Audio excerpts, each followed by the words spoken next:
Hello, everyone. Welcome to the episode of It's Me, Not You. Hello, Melissa. Hello. Hello, Jake. Hi, everyone. Welcome back from vacation, Jake. We're happy you're back. I'm happy to be here. Thank you for having me. Wait, anyway. Thank you for being a guest on our show. Right. We're so glad you showed up. So for today's episode, Melissa is going to be teaching a candle magic class upcoming on July 27th at Reiki Rocks Crystal Shoppe.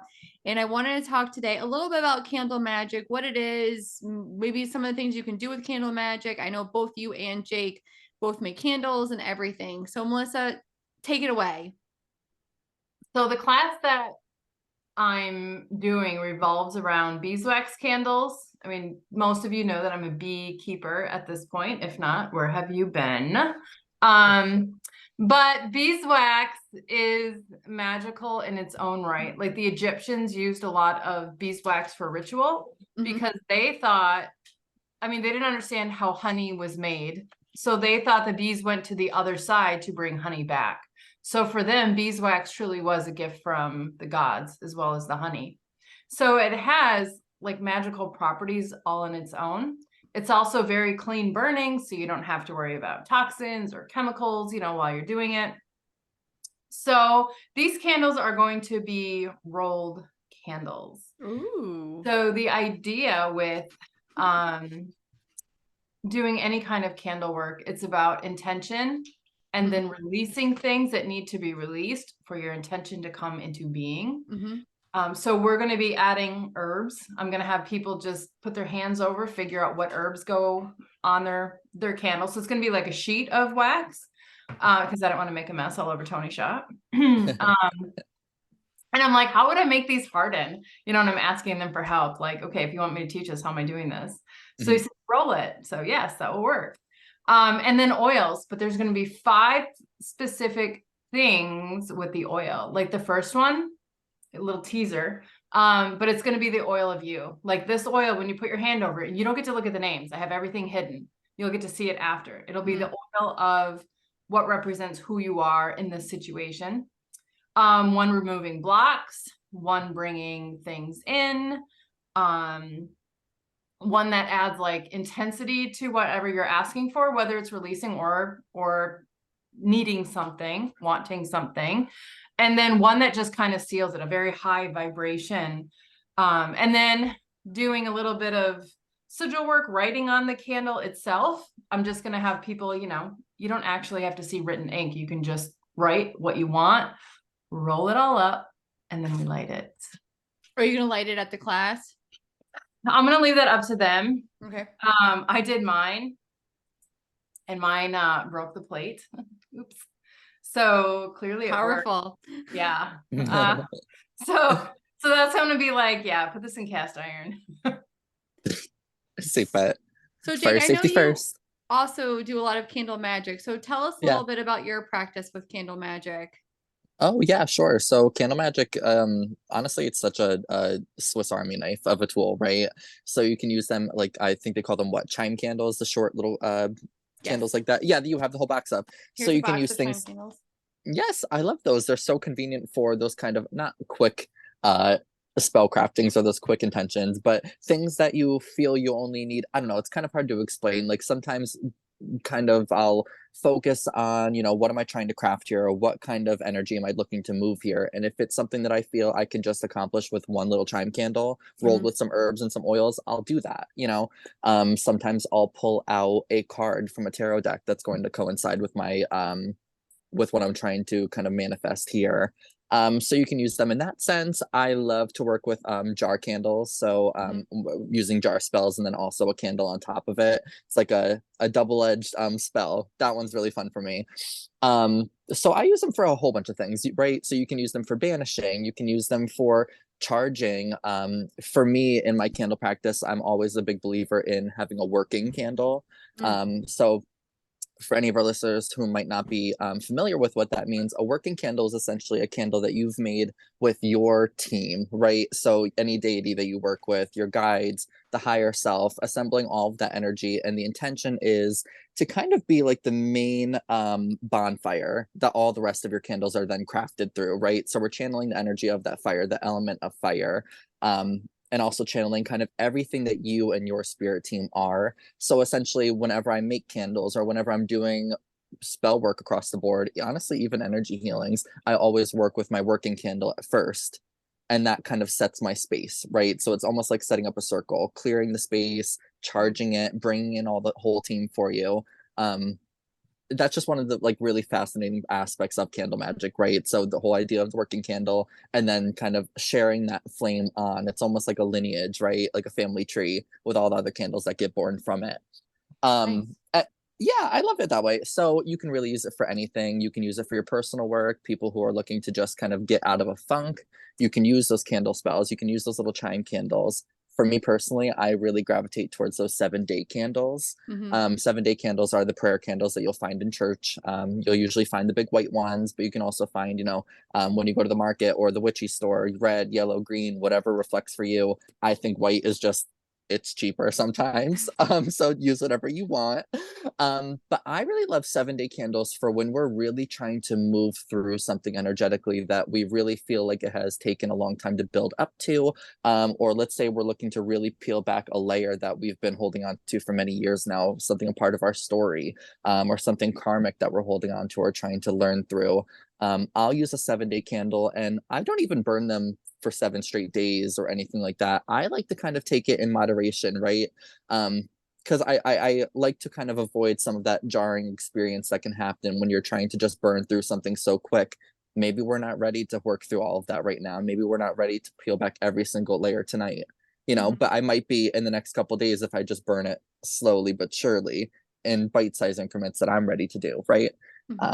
There's just lots of different ways that you can use it, and there's really no incorrect way, right, to use candle magic. That it exists in every culture. It's across time. I think the biggest thing, every single person, I would be shocked if there is one listener that has never done candle magic. Because if you've never had birthdays on your or candles on your cake and made a wish, right? I mean, we've all done that. So, Jake, how do you feel about there's kind of two thoughts. Some say that you shouldn't blow your candle out because you're blowing away the wish. So I do usually, pinch it or use the candle snuffer, but I didn't know if you have different thoughts on that. So, okay, yeah. So it really is, I think it's up to your kind of your framework, right? How do you kind of take a look at blowing out a candle? Does that look like you are smothering a flame, or does it look like you're trying to ward off that magic? For me, I do kind of enjoy using a candle snuffer, or I will use my fingers if I'm feeling a little crazy and kooky. And I do kind of like that.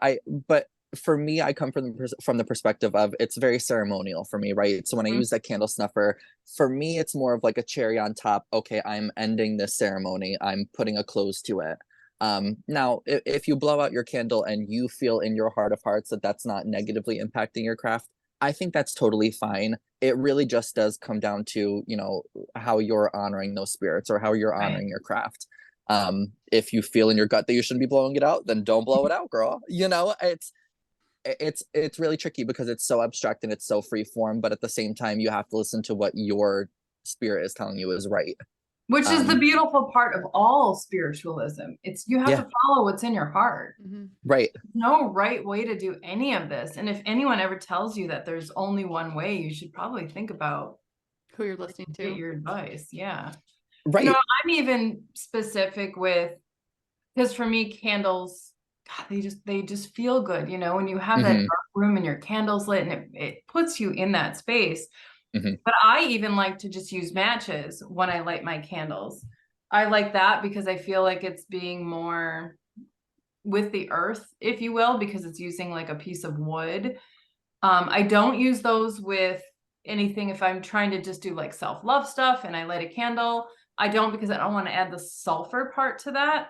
And I've also found, like, when I've done house clearings, because I always light my spirit candle first. This was when I first started. I would bring a lighter and my lighter wouldn't work because it's mechanical and they can mess with it. They're like, you can't get it out of here. So matches, like, haha, and now I bring the box of like 500 with me. Like, let's go.